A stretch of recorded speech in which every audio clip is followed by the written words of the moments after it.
This chapter offers an overview of the visual arts: painting, sculpture, architecture, photography.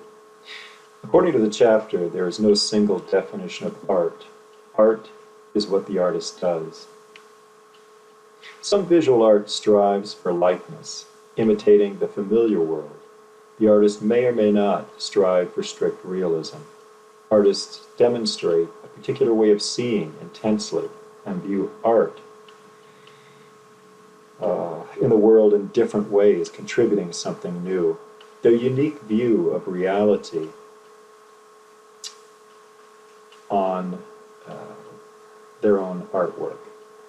We refer to the term medium and media. Media, being the plural, refers to an artist's material, such as paint or stone.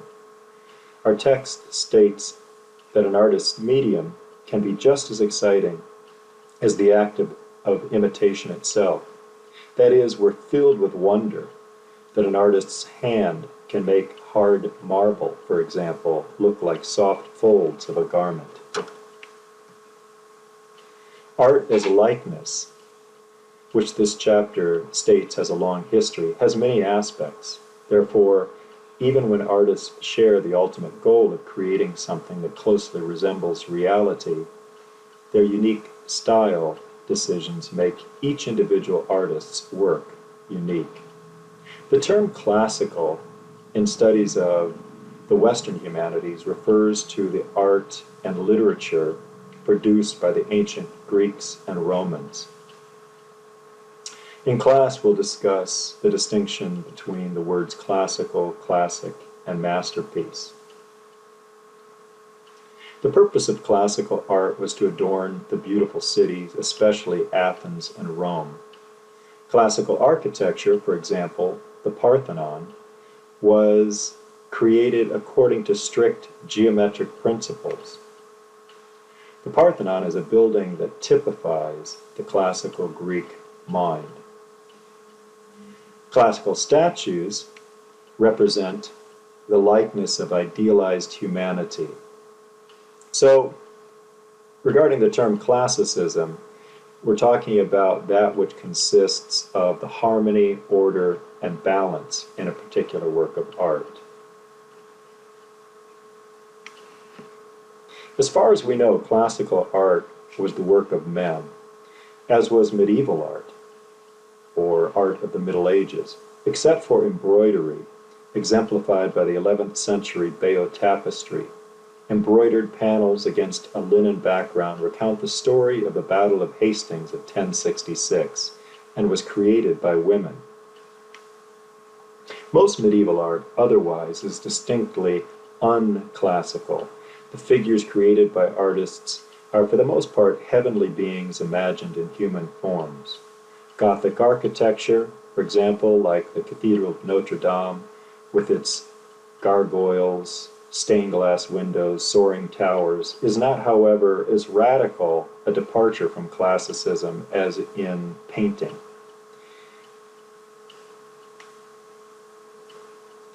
Giotto, a transitional painter between the late Middle Ages and the early Renaissance, is famous for the invention of perspective, that is, making a two-dimensional surface seem three-dimensional by varying the size of people and objects depending on how near or far from the field of vision they're placed.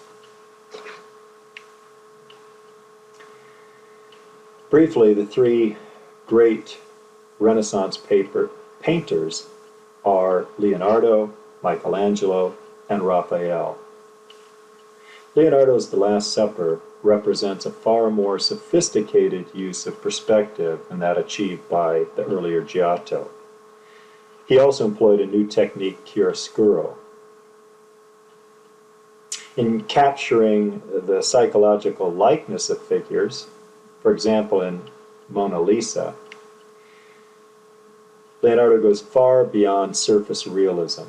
For example, in the mysterious nature of the woman's smile. This painting is of an individual, contradictory, ambiguous woman, and is an outstanding example of the Renaissance movement toward individualism and away from the medieval emphasis on the generic ones of humanity.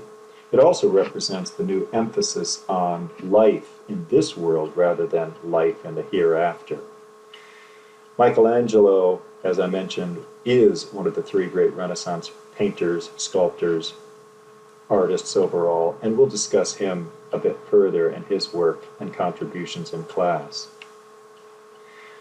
Raphael, the youngest of the three Renaissance masters, had the advantage of observing his two earlier predecessors' techniques, particularly Leonardo's chiaroscuro, which he puts to great use in Alba Madonna, an image that you'll find in your book.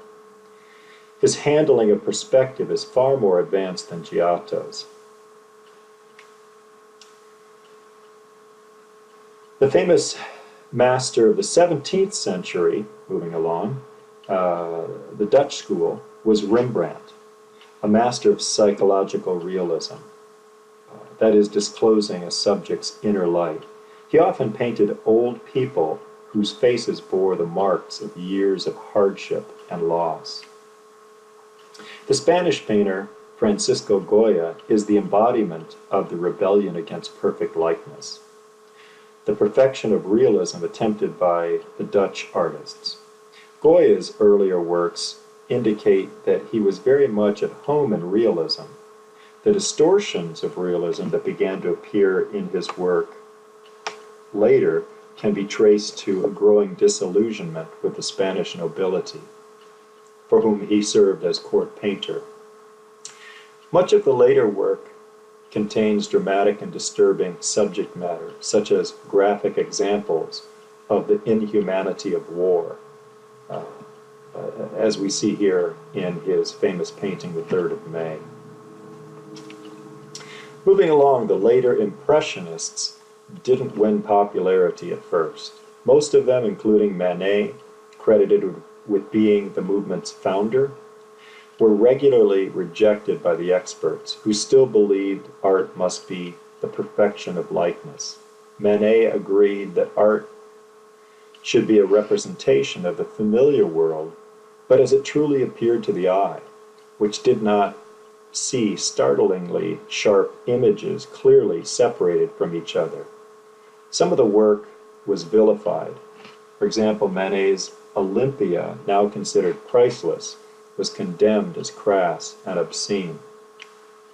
Claude Monet avoided photographic realism in favor of depicting the sensation of light and color, creating vibrant, subjective impressions of moments in time. Monet is credited with coining the term Impressionism. Moving on to what we refer to as Post-Impressionism, Vincent van Gogh's work depicts the familiar world, but his world could never be mistaken for reality. His masterpiece, The Starry Night, shows us a universe that exists only in the mind of the artist, although we can tell what his starting point was. This is the reason for the label Post-Impressionism.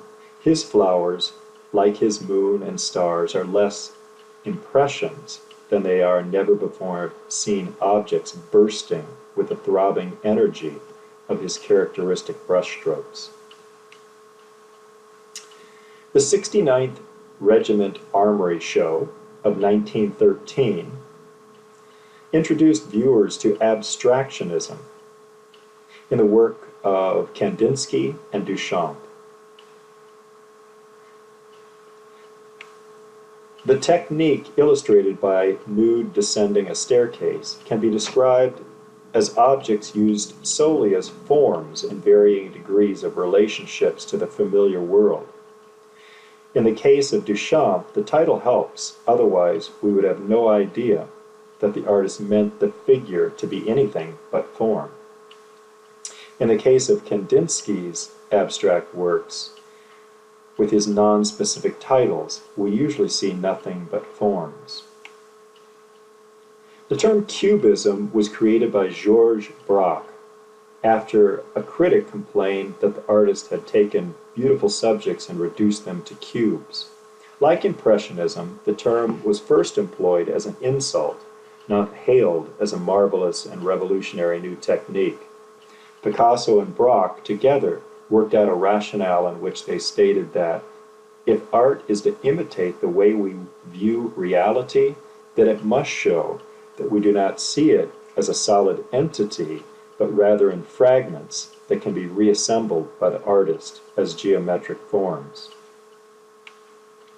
Picasso was strongly influenced by African masks, as the side-by-side images in your book in this chapter indicate. His masterpiece, Guernica, shows cubist elements and says more about war in its content than any other words could. Guernica in concept, but not in style, bears a resemblance to the earlier painting by Goya, the 3rd of May. In surrealism, people and objects are recognizable, but they're placed in strange, dreamlike contexts. Here, the growing influence of Sigmund Freud on the arts is clear. A question frequently asked about Dali is whether the artist deliberately created an unconsciousness for himself that would delight Freudian critics and enhance the value of his paintings, and perhaps we'll discuss that in class as well.